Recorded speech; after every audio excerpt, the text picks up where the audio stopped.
Nero was not born into a simple world.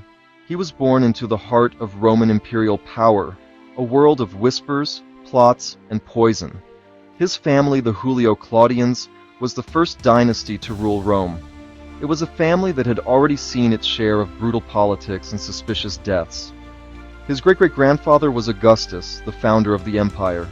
His great-uncle was Tiberius, a gloomy and reclusive emperor. His uncle was the infamous Caligula, whose reign was a byword for madness and cruelty. This was Nero's inheritance. It was a legacy of absolute power mixed with constant paralyzing fear. The political air in Rome was thick with paranoia. One wrong word could lead to exile or execution. Nero's mother, Agrippina the Younger, was a formidable figure in this dangerous world. She was the sister of Caligula and a direct descendant of Augustus. She understood power better than most men in Rome. Agrippina was ambitious, not just for herself, but fiercely for her son, Lucius Domitius Ahenobarbus, the boy who would become Nero. She had survived exile and political purges, and she was determined that her son would not just survive, but rule. She maneuvered through the treacherous currents of the imperial court with stunning skill, making alliances and eliminating rivals. Her ultimate prize was the Emperor Claudius, her uncle, whom she married in 49 AD. This marriage was Agrippina's masterstroke. She convinced the aging Claudius to adopt her son, renaming him Nero Claudius Caesar Drusus Germanicus. This put him directly in the line of succession, ahead of Claudius's own biological son, Britannicus. Agrippina worked tirelessly to promote Nero's image. She secured for him the best tutors, including the famous stoic philosopher Seneca and the dutiful soldier Sextus Afranius Burrus. They were meant to mold him into an ideal ruler, a philosopher-king for a new Roman age. But behind this carefully constructed facade of education and propriety, the old Roman game of power politics continued unabated, with Agrippina as its most skilled player. The stage was set for a dramatic transfer of power. In 54 AD, Emperor Claudius died suddenly. The ancient sources are nearly unanimous in their verdict. He was poisoned by Agrippina, probably with a dish of tainted mushrooms. Whether this is the literal truth or a dramatic simplification, the outcome was the same. Before anyone could rally around the younger Britannicus, the Praetorian Guard, influenced by their commander Burrus, declared the 17-year-old Nero as the new emperor. The Senate had little choice but to confirm their decision. The boy who had been groomed in the shadows by his calculating mother was now the master of the Roman world. His reign began with her standing right behind the throne. When Nero took the throne, Rome breathed a collective sigh of relief. The memory of Caligula's terror was still fresh, and Claudius's reign had been seen by many elites as doddering and indecisive. In contrast, Nero was young, handsome, and seemed to represent a bright new future. His first speech to the Senate, likely written by his tutor Seneca, was full of promise. He pledged to end the secret trials and political corruption that had plagued the previous reigns. He promised to respect the Senate's authority and to rule with clemency and justice. For the first 5 years of his rule, it seemed he would make good on these promises. This early period, often called the Quinquennium Neronis, was widely regarded as a time of good government. The real power lay not with the teenage emperor, but with his 3 capable advisors, his mother Agrippina, his tutor Seneca, and the Praetorian prefect Burrus. This trio managed the affairs of the state effectively. They reformed the tax system to make it fairer for the provinces, cracked down on corruption among governors, and handled foreign policy with a steady hand. For the average person in Rome, life was stable. The government seemed to be working. Nero, for his part, was content to be the public face of this successful administration, indulging his personal interests while his advisors ran the empire. However, the harmony at the top was not destined to last. The first cracks began to appear in the relationship between Nero and his mother. Agrippina had schemed to put her son on the throne, and she expected to rule through him. She appeared on coins alongside him and tried to attend Senate meetings, a shocking breach of tradition. But Nero was growing up. He began to resent her constant interference, both in matters of state and in his personal life. He fell in love with a former slave girl named Acte, a relationship his mother vehemently opposed. This personal conflict soon spilled over into the political arena, as Nero started to push back against her control. The power struggle was a quiet but intense war, fought within the palace walls. Seneca and Burrus, seeing Agrippina's ambition as a threat to their own influence and to the stability of the state, sided with Nero. They systematically worked to isolate her, streaming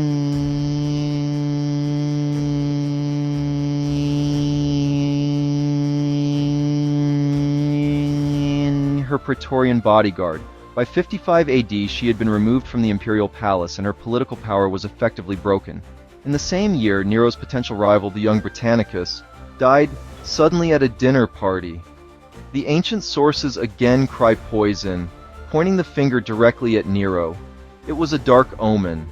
The golden years were already beginning to tarnish, revealing the ruthless politics that lay just beneath the surface. In the hot summer of 64 AD, a catastrophe struck Rome. A fire broke out in the shops surrounding the Circus Maximus, the great chariot racing stadium.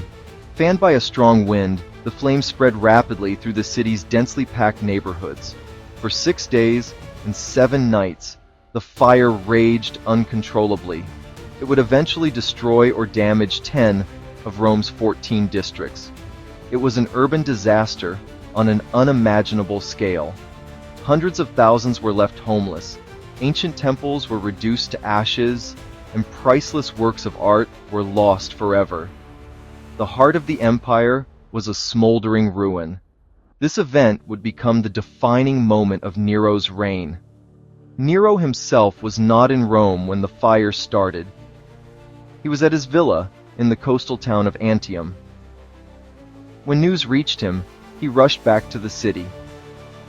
According to the historian Tacitus, who provides the most detailed account, Nero's response was actually quite competent. He organized relief efforts, opening his own palaces and public buildings to shelter the homeless. He arranged for food supplies to be brought in from nearby towns and sold at a reduced price.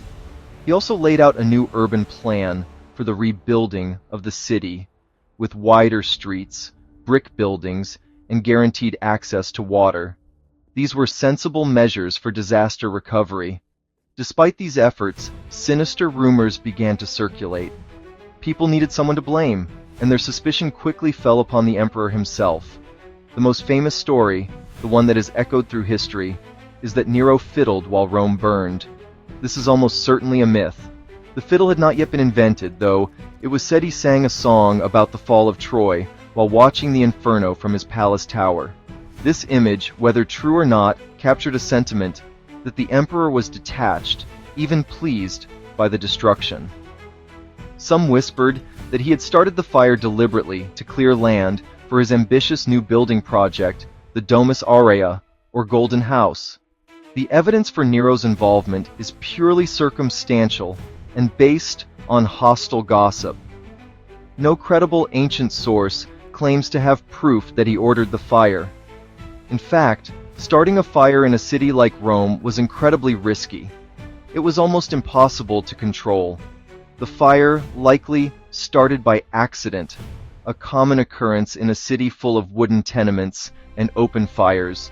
But the rumors were powerful. They painted a picture of a monstrous emperor who would destroy his own city for his personal, artistic whims. The fire had created a political crisis for Nero. He had lost the trust of his people, and he desperately needed a scapegoat to deflect the blame. Facing a public relations disaster, Nero needed to redirect the people's anger away from himself. He found the perfect target in an obscure and misunderstood religious sect, the Christians. At this time, Christians were a small and mysterious group in Rome. They were viewed with suspicion by the general populace. They kept to themselves. They refused to worship the Roman gods or the emperor, and they were rumored to engage in secret, sinister rituals. Their beliefs were seen as a deadly superstition by educated Romans like Tacitus. They were outsiders, making them vulnerable and easy to blame for the city's misfortune. They were the ideal scapegoats. The persecution that followed was brutal and theatrical. Tacitus, though he had no love for the Christians, describes the events with a sense of pity.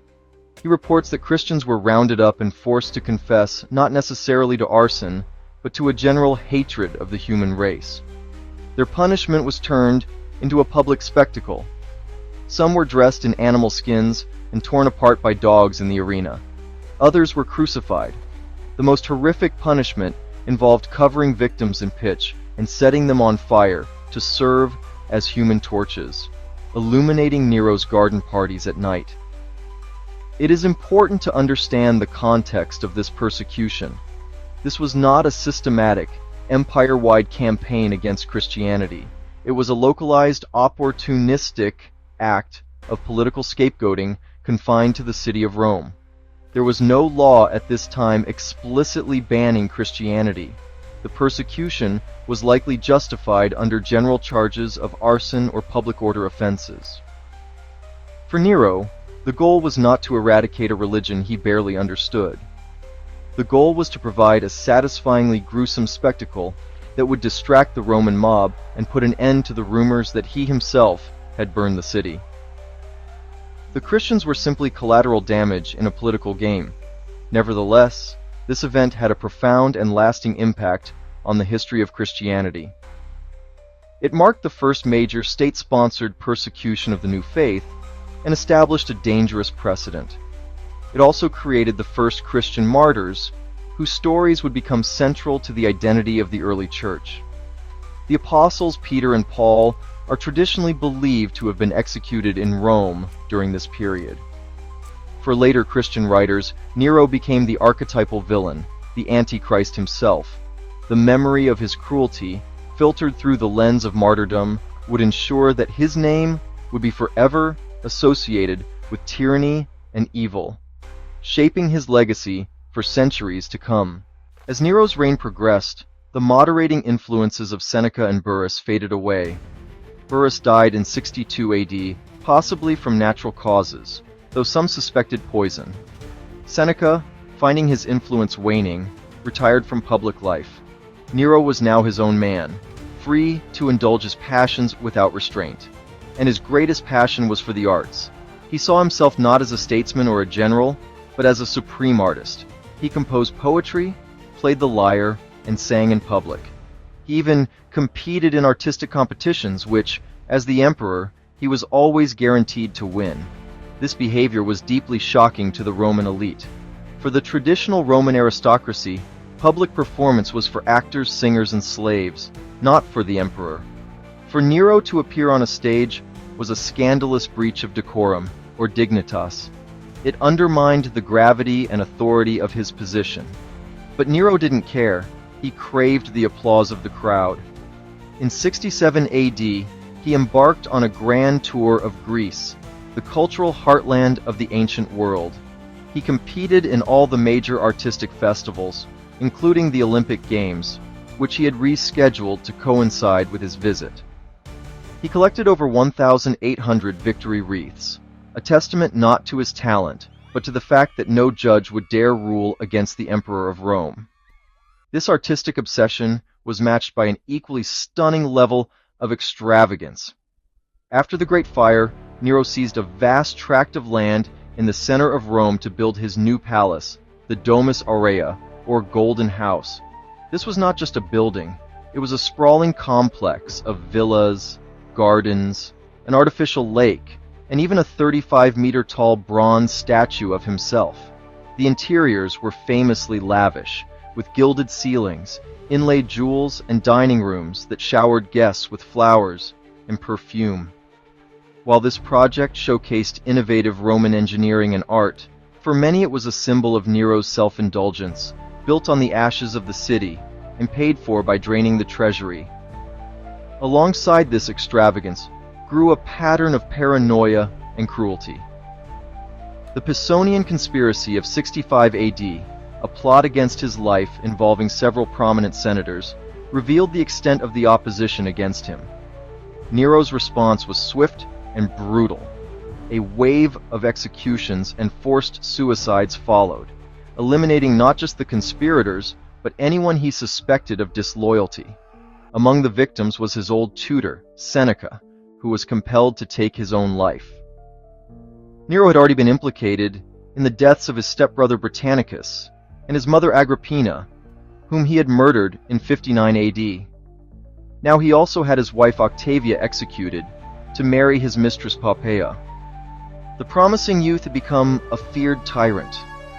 Our image of Nero is overwhelmingly shaped by a handful of ancient historians who wrote about his reign, most notably Tacitus, Suetonius, and Cassius Dio. None of them were his contemporaries. They wrote decades or even centuries after his death, relying on earlier sources that are now lost to us. Crucially, all of them came from the senatorial class, the very group that had the most to lose under Nero's autocratic style.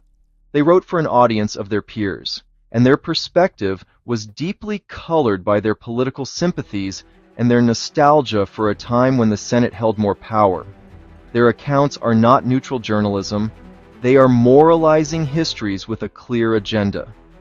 Tacitus, writing in the early 2nd century, is our most detailed and sophisticated source. His annals provide a powerful, psychologically astute narrative of Nero's reign. However, Tacitus was a staunch believer in the old Roman virtues and the authority of the Senate. He saw Nero's reign as a story of moral decline, where a promising young emperor was corrupted by absolute power, bad advisors, and his own flawed character. He presents events like the murder of Agrippina and the persecution of the Christians with literary flair and dramatic force. While he is often careful to report rumors as rumors, his overall narrative arc is one of inevitable descent into tyranny. Suetonius, a contemporary of Tacitus who worked in the imperial archives, wrote the Lives of the 12 Caesars. His approach is less analytical and more biographical, even gossipy. He organizes his material by topic, rather than chronologically, presenting lists of Nero's good deeds, followed by lists of his crimes and eccentricities.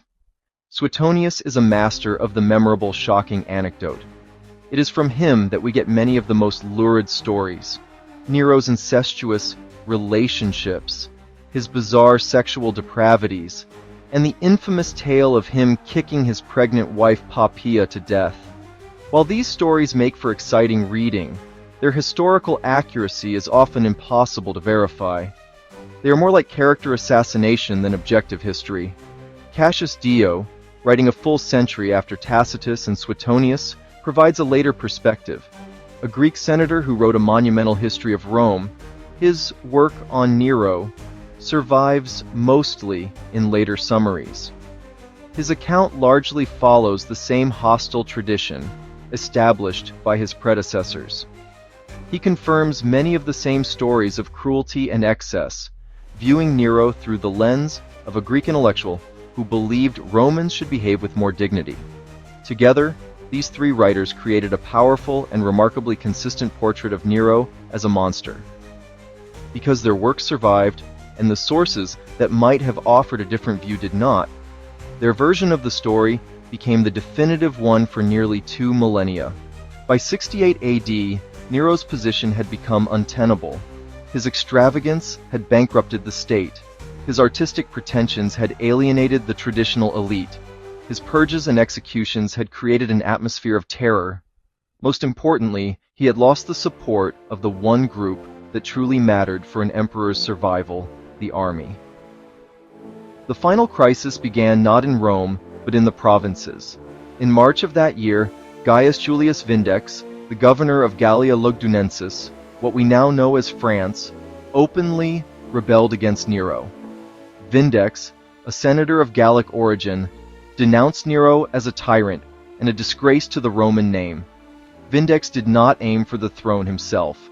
Instead, he declared his support for Servius Sulpicius Galba, the elderly and respected governor of Hispania Tarraconensis, or Spain. At first, the revolt seemed manageable. The powerful legion stationed on the Rhine marched against Vindex and quickly defeated his forces. Vindex himself committed suicide. but the spark of rebellion had been lit. Galba, having been declared a public enemy by Nero, had no choice but to press his claim to the throne. The Spanish legions proclaimed him emperor. The momentum began to shift decisively away from Nero. Nero's reaction to the crisis was erratic and theatrical. According to Suetonius, he alternated between fits of panic and bizarre plans. He supposedly considered leading an army of musicians and actors against the rebels, believing they would be won over by his artistic talent. He drafted plans to execute all the provincial governors and Gauls in Rome, but these were the fantasies of a man who had lost his grip on reality. The situation in Rome was deteriorating rapidly.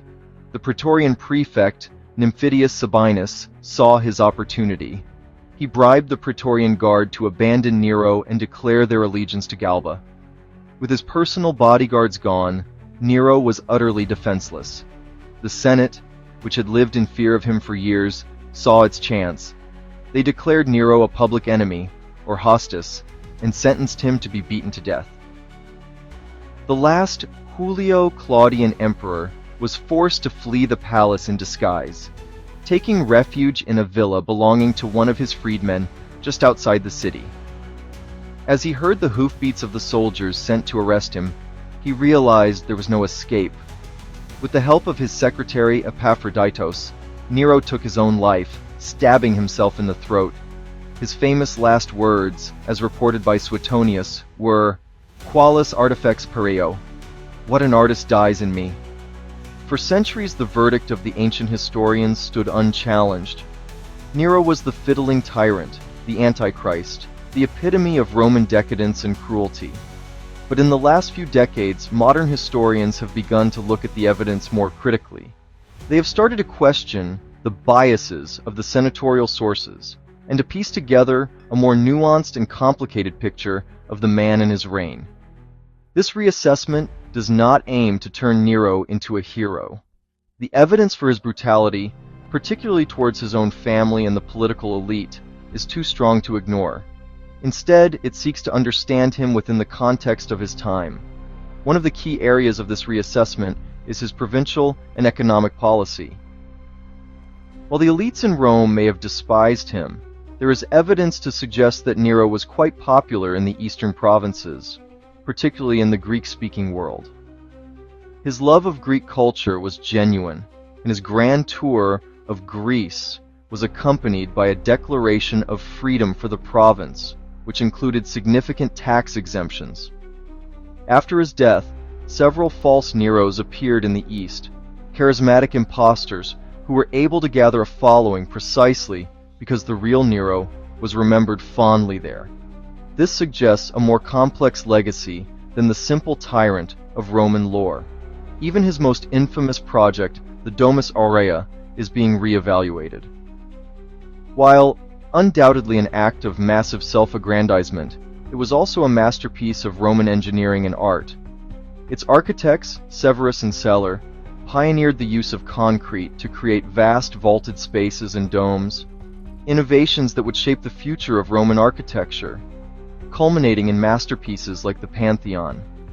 The palace's lavish frescoes influenced Renaissance artists like Raphael when they were rediscovered centuries later. It was a symbol of excess, yes, but also a crucible of artistic and architectural innovation that pushed the boundaries of what was thought possible. Furthermore, some of the most lurid stories about his personal life are now viewed with skepticism. Tales of him kicking his wife to death or marrying a young boy who resembled her are classic examples of the kind of slanderous gossip that was a common tool in Roman political attacks. They fit a recognizable pattern of character assassination used against other emperors as well. While Nero was certainly no saint, it is likely that his real failings were exaggerated and embellished by hostile writers to create the perfect caricature of a bad emperor. The goal was to create a moral lesson, not an objective biography. The story of Nero did not end with his death. His dramatic fall from power plunged Rome into chaos. The year that followed, 69 AD, is known as the Year of the Four Emperors, a brutal civil war as Galba, Otho, Vitellius, and finally Vespasian fought for control. This violent succession crisis demonstrated the fragility of the imperial system that Augustus had built. Nero's death marked the end of the first dynasty of emperors, the Julio-Claudians. The new Flavian dynasty, founded by Vespasian, had a vested interest in portraying the last of the Julio-Claudians as a monster to legitimize their own rule. This political need helped to cement the hostile tradition in place. Over the centuries, the myth of Nero has proven to be incredibly resilient. For early Christians, he was the first persecutor, a figure of demonic evil. During the Renaissance, he became a symbol of tyranny and the corruption of absolute power. In the 19th and 20th centuries, his story was perfect fodder for epic novels and blockbuster films, from Quo Vadis to I, Claudius. In popular culture, he is almost always the same character, the decadent, half-mad artist emperor gleefully watching a city burn. This image is dramatic, memorable, and morally simple. It is a story of good versus evil, and it is far more compelling than the messy, ambiguous truth. Modern historical scholarship, however, encourages us to look past the myth. It asks us to see Nero not as a two-dimensional villain, but as a complex and flawed human being. He was a young man thrust into a position of unimaginable power, with a deeply dysfunctional family background. He was a ruler with genuine artistic sensibilities, who reigned in a society that found those sensibilities scandalous in an emperor. He was responsible for both sensible administrative policies and acts of shocking cruelty. He was a product of the political system he inherited, a system that gave one man absolute authority, but left him in constant fear of assassination. Ultimately, the story of Nero still matters because it raises timeless questions about power, propaganda, and the nature of historical truth. How do we reconstruct the past when our sources are so deeply biased? How does a ruler's personal character affect their public actions? What is the line between a strong leader and a tyrant? Nero's life is a cautionary tale, not just about the dangers of one man's corruption, but also about how history itself is written. He forces us to be critical readers of the past, to question the narratives we have been given, and to understand that behind the myth, there is always a more complicated and more human story.